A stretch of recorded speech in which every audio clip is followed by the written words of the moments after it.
नमस्कार भाइयों, मैं प्रवेश आपका वेलकम करता हूं आपके अपने YouTube channel India farming technology में। भाइयों, आज का जो विषय है वो है पिग फार्मिंग। काफ़ी सारे क्वेश्चंस हैं, काफ़ी सारे लोग फ़ोन करके पूछते हैं कि किस तरह से पिग फार्मिंग करी जा सकती है। तो भाइयों, आज मैं आपको इस वीडियो में बताऊँगा कितने बजट से आप स्टार्ट कर सकते हैं, कितने एनिमल से आप स्टार्ट कर सकते हैं, एनिमल कहाँ से लाएँ, क्या आपको उसमें प्रॉफिट आएगा, कहाँ मार्केटिंग कर सकते हैं, ये तमाम सारी आज हम बातें करेंगे। चलिए दोस्तों, वीडियो शुरू करते हैं। नमस्कार मैम। नमस्कार जी। भाइयों, आज हम आए हुए हैं मेरठ में जीतू मैम के पास, जिनका पिग फार्म है। मैम, अपने बारे में बताइए, क्या लोकेशन है, क्या जगह है ये? जी, मेरा नाम रितु राजपूत है जी। और हमारे फार्म का नाम है पिंक डायमंड्स एग्रो फार्म। जो ये पिग का व्यवसाय है, ये एक बहुत अच्छा बिजनेस है। बहुत लोग इसे करना चाहते हैं, करते हैं। मैम, फार्म एक बार दिखाइए अपना। जी, आइए सर, मैं आपको अपना फार्म दिखाती हूँ। मैम, ये बताइए, आपने जो अपना सफ़र है जी, वो कहाँ से स्टार्ट किया और आज आप अपने आप को कहाँ पाते हैं? बस सर, जब हमने ये फार्म बनाया और लोगों ने ऑब्जेक्शन भी उठाते, जैसे समाज है, दुनिया है, तो बोलते, लेकिन हमने फिर भी अपना काम शुरू करा। और जब हमने फार्म अपना शुरू किया था तो हम पे 16 जानवर से हमने शुरू किया, 16 मादा, 2 नर और 50 बच्चों से हमने शुरू किया था। तो बताएं मैम, कब से आपका जो सफ़र है, कैसा सफ़र रहा आपका स्टार्टिंग से? बहुत अच्छा सफ़र रहा सर हमारा। और हमारे जानवर पे, बहुत जानवर है हमारे फार्म पे, सेल होते रहते हैं, आते रहते हैं। तो मैम, आपने डिसीजन क्यों लिया, ये पिग फार्म का ही आपने डिसीजन क्यों लिया? पोल्ट्री फार्म है, डेयरी फार्म है। जी सर, इसमें एक तो कंपटीशन नहीं है, और अब ये जो पिग का, पहले लोग इसे कम लोग करते थे, अब सारे पढ़े लिखे लोग करते हैं इस काम को। और आप देख सकते खुद ही कि आप यहाँ पे बिल्कुल भी स्मेल नहीं है। हमारा फीड पे काम होता है। आप देखिए, इधर हमारा फीड तैयार होता है और ये हमारा अच्छा मैम, मैं जानना चाहूँगा, इतना बड़ा काम है जी, ये आप अकेले कर रहे हैं या किसी के साथ से कर रहे हैं? नहीं, किसी के सहयोग से कर रहे हैं? सतीश सर हैं, वो मेरे हस्बैंड हैं। आइए सर। और हम दोनों मिलकर इस फार्म को चलाते हैं। नमस्कार सर, सतीश जी। नमस्कार सर। नमस्कार, स्वागत है आपका हमारे YouTube channel Indian farming technology में। जी जी, बहुत बहुत आपका भी स्वागत है। आपने बहुत अपना समय निकाला और हमारे दर्शकों को यह अवसर प्रदान दिया कि वह भी पिग फार्मिंग के बारे में जाने। सर, ये बताइए। जी सर, आपने जब डिसीजन लिया कि मुझे पिग फार्मिंग करना है, जी, आप लोगों ने, दोनों ने, हस्बैंड वाइफ जी ने, जी जी, तो क्या क्या आपने तैयारियां करी, सबसे पहले बताइए। जी जी, आपने बहुत अच्छा सवाल पूछा है, क्योंकि ये सवाल सब लोगों को जानना बहुत ज़्यादा ज़रूरी है कि पिग फार्मिंग का जो व्यवसाय है, इस व्यवसाय हो या दुनिया का कोई सा भी व्यवसाय हो, यदि कोई सा भी व्यवसाय करना है तो उसकी पूरी प्लानिंग करना बहुत ज़्यादा ज़रूरी है। और हमने प्लानिंग करने के लिए विभिन्न तरह की तैयारी करी। सबसे पहला जो काम था इस व्यवसाय को करने के लिए, वो है संपूर्ण जानकारी का होना।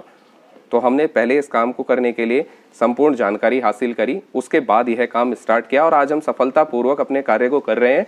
और हमारा फार्म ड्राई फीड पे और 100% ड्राई फीड पर ही हम 2015 से इस काम को कर रहे हैं। सर, कितने एनिमल से आपने स्टार्ट किया था और कितनी पूंजी से आपने स्टार्ट किया था? जी जी, बहुत आपके सवाल सर बहुत अच्छे हैं। और जो क्या कहते हैं, एक नया फार्मर है, उनको यह सवाल सुन के बहुत अच्छा नॉलेज मिलेगी। हमने जब ये काम स्टार्ट किया था सर, यह हमने 2015 में किया था, जैसे हमने आपको पहले भी बताया।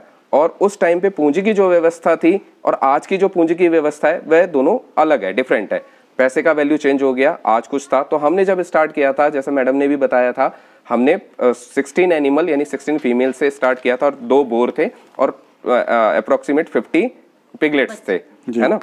और उस टाइम पे जो हमारी पूंजी लगी थी, उस टाइम पे मेरे ध्यान आ रहा है कि लगभग 10 लाख से 12 लाख के आसपास का हमारा बजट था और उसमें हमने बहुत आराम से इस काम को स्टार्ट कर दिया था। सर, ब्रीड कौन सी है आपके पास, ये एक बार देखना चाहेंगे? यस यस, आइए, बिल्कुल, आपका स्वागत है। अगर आप देख पा रहे हैं, इधर मैं आपको दिखा पा रहा हूँ, यहाँ पर इस फीमेल की विनिंग हो रही है।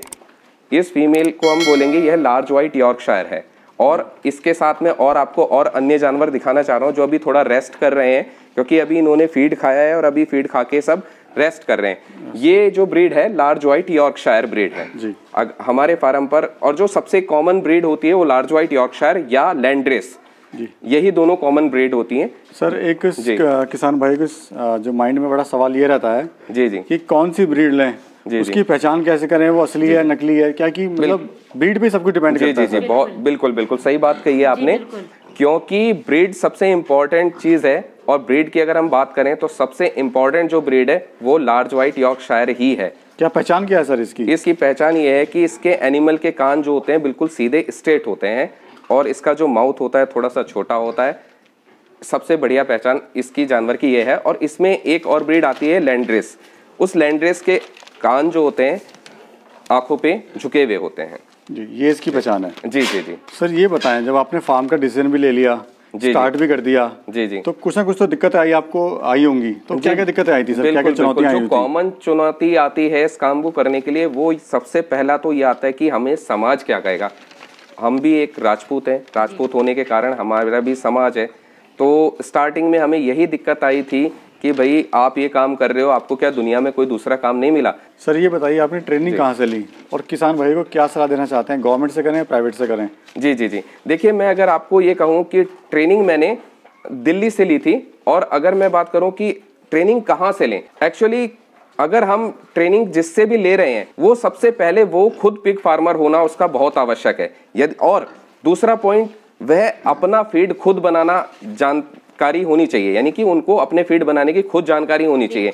अगर हम किसी ऐसी जगह से लेते हैं जो पिग फार्मर नहीं है और वो ये तो जानते हैं कि क्या कहते हैं हम अपने एनिमल को कैसे रखें, क्या उसको खिलाएं, लेकिन कहाँ सेल करें यह एक किसान ही बता पाएगा, या वह किसान जो एक बिजनेसमैन भी है, यानी कि जो हमारा कार्य है वो कई सारी चीजों से जुड़ रहा है। नंबर 1 कि आपका वह किसान भी है, नंबर 2 वह एक फार्मर भी है, नंबर 1 जैसे कि वह एक किसान है, नंबर 2 वह डॉक्टर भी बनेगा क्योंकि हमारे एनिमल जब बीमार होते हैं तो खुद ही हमें डॉक्टरी भी करनी होती है, नंबर 3 कि हमें एक बिजनेसमैन भी बनना ही होगा। सर अगर प्रॉफिट की बात करें जी, क्योंकि कोई भी बिजनेस बिना प्रॉफिट के तो चलता नहीं है। बिल्कुल बिल्कुल। तो इसमें कितना % प्रॉफिट आता है सर, क्या रेशियो है क्या? देखिए सर, इस टाइम पे जितने भी व्यापार हैं, जैसे कि अभी कोविड का टाइम चला था, तो दुनिया में हर जगह अर्थव्यवस्था चेंज हुई। सर अगर कोविड को छोड़ दें, उससे पहले की हम बात करें, क्योंकि कोविड तो कभी आया है, कभी 10 साल 20 साल बाद आएगा। उसी चीज पे मैं बता रहा हूँ कि हो सकता है, हम तो ये कामना करेंगे कि भविष्य में कभी ना आए, लेकिन इस कोविड काल में भी हमारा जो व्यापार है वो बहुत अच्छा चला। यानी कि अगर हम परसेंटेज की बात करें तो इस वाले व्यापार में 30 से 40% 100% है। लेकिन यहाँ पे मैं एक बात और कहना चाहूंगा, जैसे कि मैडम आप भी जानते हैं कि बहुत से लोग यूट्यूब पे ये जानकारी देते हैं कि एक पिग जो है 6 महीने में 100 किलो हो जाता है, क्योंकि वो एक अच्छी और करेक्ट जानकारी नहीं है। एक पिग को 100 किलो होने में लगभग 8 महीने का समय ही लगता है। तो मैं आपके दर्शकों को ये भी कहना चाहूंगा कि कृपया करके गलत जानकारी के ऊपर काम ना करें। सर आपका टर्नओवर कितना है? हमारा टर्नओवर अगर हम बात करते हैं तो हमारा सालाना में लगभग 33 से 40 लाख के आसपास हमारा एनिमल का सेल हो जाता है। और अगर मोटा प्रॉफिट की बात करें तो कितना प्रॉफिट आपको हो जाता है इससे? लगभग हम मोटा प्रॉफिट की बात करें तो 20 लाख तक का हम प्रॉफिट इसमें ले सकते हैं। सब लेबर को निकाल के? नहीं, लेबर को निकाल के अगर हम करें तो हाँ 20 से 15 लाख का प्रॉफिट बड़े आराम से हमारा हो जाता है। 20 से 15 लाख का सालाना आप कमा लेते हैं। ये बचत है आपकी। जी। सर लेबर की कितनी आवश्यकता होती है? सर लेबर की आवश्यकता होती है, आप उसको लेबर कहें या हेल्पर कहें या अपना भाई कहें, वो आपके ऊपर डिपेंड करता है कि आप किस तरीके से अपने मैन पावर को यूज कर रहे हैं, है ना। और हर काम में हेल्पर की जरूरत जरूर होती है, लेकिन हाँ ये कहूंगा कि बहुत ज्यादा जरूरत नहीं होती। जी सर ये बताइए कि फीड लें कंपनी का लें या खुद बनाएं, वो कैसे किसान भाई इसको, क्योंकि काफ़ी सारे फोन्स में मेरे पास आए थे कि अच्छी फीड बताइए सर, फीड का फार्मूला बताइए। जी। तो थोड़ा सर उसको आप डिस्क्राइब कीजिए। जी बहुत अच्छी बात कही है आपने। जब स्टार्टिंग में अगर हम प्रैक्टिकली सोचें, जब स्टार्टिंग में एक व्यक्ति पिग फार्म का कंस्ट्रक्शन कर रहा होता है तो पिग फार्म का कंस्ट्रक्शन करते टाइम पे वह समय पर बहुत ज़्यादा बिजी हो जाता है और उसको ये सामान लाना है, वो सामान लाना है और छोटे छोटे कई सारे सामान लाने होते हैं। तो मेरा पर्सनल एडवाइस ये है कि यदि कोई भी व्यक्ति अपना काम स्टार्ट कर रहा है तो स्टार्टिंग में लगभग 2 महीने तक तो कंपनी का बना हुए फीड पे ही काम करें। 2 महीने बाद आप अपना फीड बनाना भी खुद सीखें। जैसे कि आप देख पा रहे हैं सर, हमारे पास ये प्रॉपर ग्रेडिंग मशीन रखी है, इसमें सारा पिसाई हो जाती है और पिसाई होने के बाद वो सारा फीड हम यहाँ पर मिक्सअप कर देते हैं।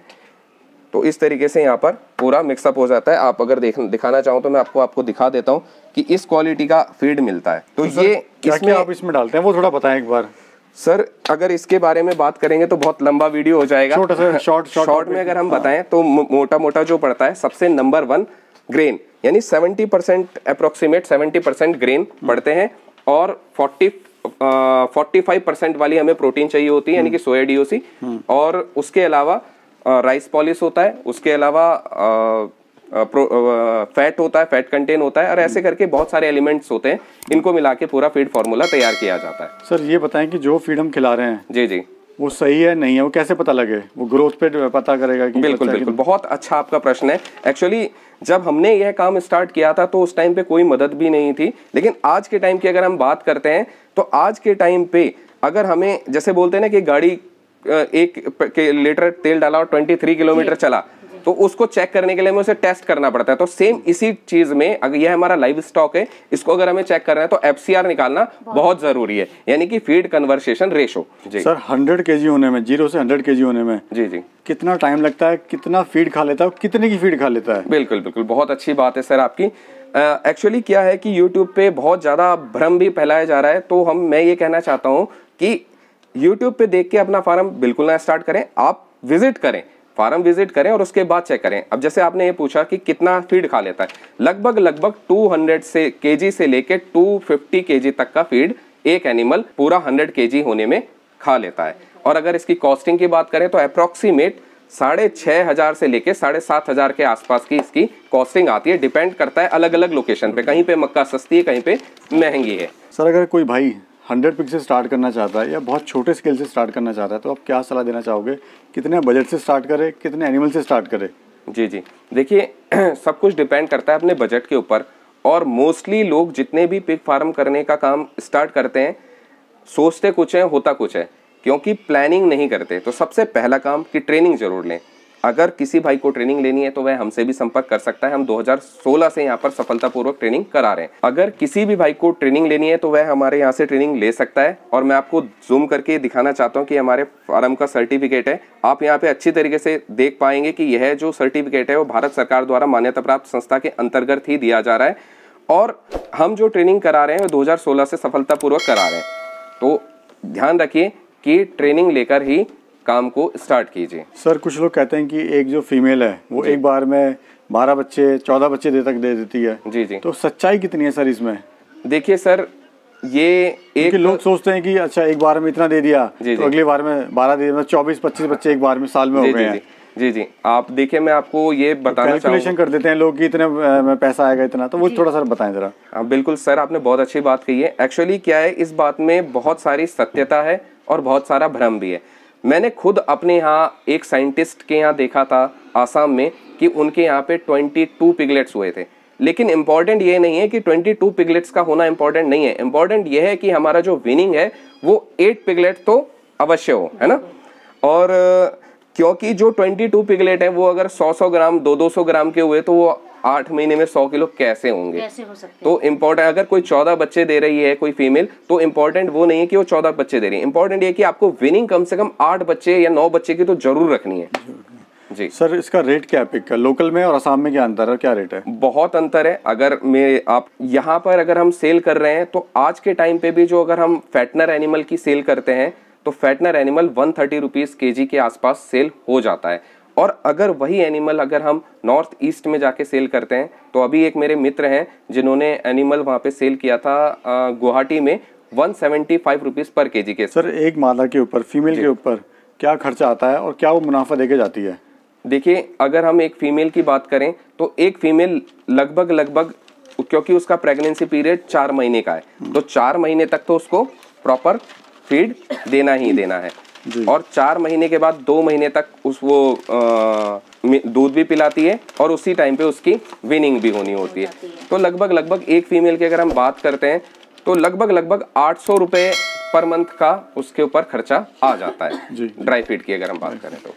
जी, और प्रॉफिट कितना दे जाती है सर? प्रॉफिट लगभग 30 से 40% के आराम से प्रॉफिट दे जाती है। मतलब 5 से 6 हजार रुपए बिल्कुल आप कमा सकते हैं फीमेल? बिल्कुल जी। सर ब्रीडिंग कैसे कराते हैं आप? ब्रीडिंग कराने के लिए सर देखिए, अभी हम आर्टिफिशियल इंसेमिनेशन अभी तो हम नहीं कर रहे हैं, निकट भविष्य में हम आर्टिफिशियल इंसेमिनेशन पे भी जाएंगे। अभी जो हम ब्रीडिंग कराते हैं वो हमेशा ये याद रखते हैं कि जो भी बोर ब्रीडिंग करने के लिए, क्रॉस करने के लिए या सर्विस करने के लिए एक्टिव है, वह उस फीमेल का ना तो भाई हो, ना पिता हो, ना बेटा हो, यानी कि inbreeding is the causes to form close. तो हम इन ब्रीडिंग से 100% बचाते हैं और बोर हमेशा डिफरेंट ब्लड का रखते हैं। बड़ा इम्पोर्टेंट रोल है सर ये। जी हाँ, इनब्रीडिंग बिल्कुल नहीं होनी चाहिए अपने फार्म पे। सर वैक्सीनेशन का क्या खर्चा आता है, मोटा मोटा बात करें तो? मोटा मोटा अगर सर वैक्सीनेशन की बात करें तो वैक्सीनेशन समय समय पर की जाती हैं। जैसे स्वाइन फीवर का वैक्सीनेशन बहुत जरूरी है। स्वाइन फीवर भी दो तरह के, एक अफ्रीकन स्वाइन फीवर है और एक क्लासिकल स्वाइन फीवर है। जैसे कि अफ्रीकन स्वाइन फीवर है, अभी उसका वैक्सीनेशन अभी मार्केट में नहीं है, लेकिन क्लासिकल स्वाइन फीवर का वैक्सीनेशन मार्केट में अवेलेबल है। लगभग 20 से 25 रुपीज की कॉस्टिंग आती है एक एनिमल पे। सर मार्केटिंग की कोई समस्या है अगर बात करें मार्केटिंग की तो? सर मार्केटिंग की तो बिल्कुल भी समस्या नहीं है।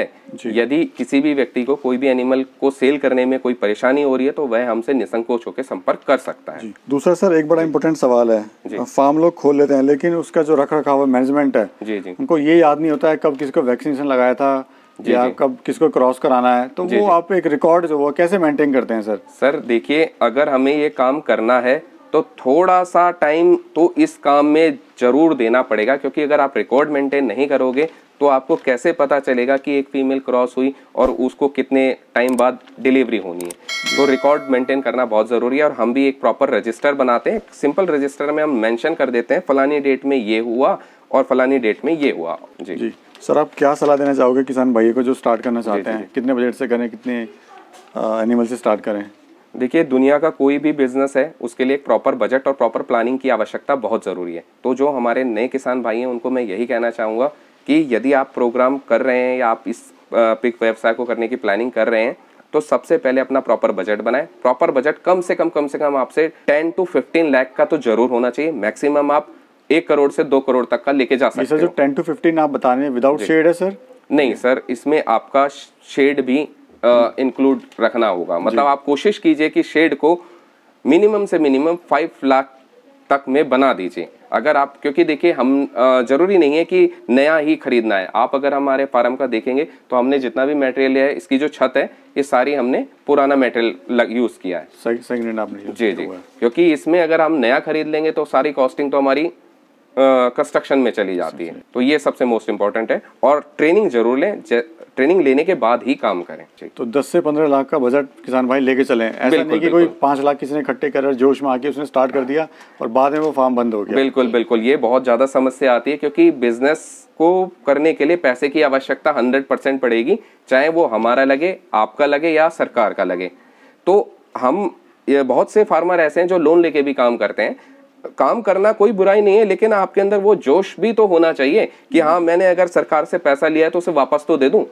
अब अगर आपके अंदर जोश है और आपका जोश दिखता है तो उस केस में हम भी आपकी हेल्प कर सकते हैं। हमारे यहाँ पर लोन से रिलेटेड सारे डॉक्यूमेंट्स यहाँ पर बन जाते हैं। प्रोजेक्ट रिपोर्ट भी बन जाती है, आपका 5 ईयर का प्रॉफिटेबिलिटी चार्ट भी बन जाता है, एस्टिमेट भी बन जाएगा, आपका MSME का रजिस्ट्रेशन भी हो जाएगा। यानी कि जो भी डॉक्यूमेंट्स बैंक आपसे मांगेगा वो सारे डॉक्यूमेंट्स हमारे यहाँ पर आपको मिल जाएंगे। हाँ, ठीक है सर, धन्यवाद। आपने इतनी महत्वपूर्ण जानकारी दी हमारे किसान भाइयों को, उसके लिए आपका शुक्रिया सर। धन्यवाद जी, धन्यवाद। उम्मीद है दोस्तों वीडियो पसंद आई होगी। लाइक करें, शेयर करें, सब्सक्राइब करें, पास वाले घंटे का बटन जरूर दबाएं ताकि जो भी आने वाली वीडियोस हैं उनका नोटिफिकेशन सबसे पहले आप तक पहुंचे। एक नई वीडियो के साथ मैं फिर हाजिर होऊंगा, तब तक के लिए जय हिंद।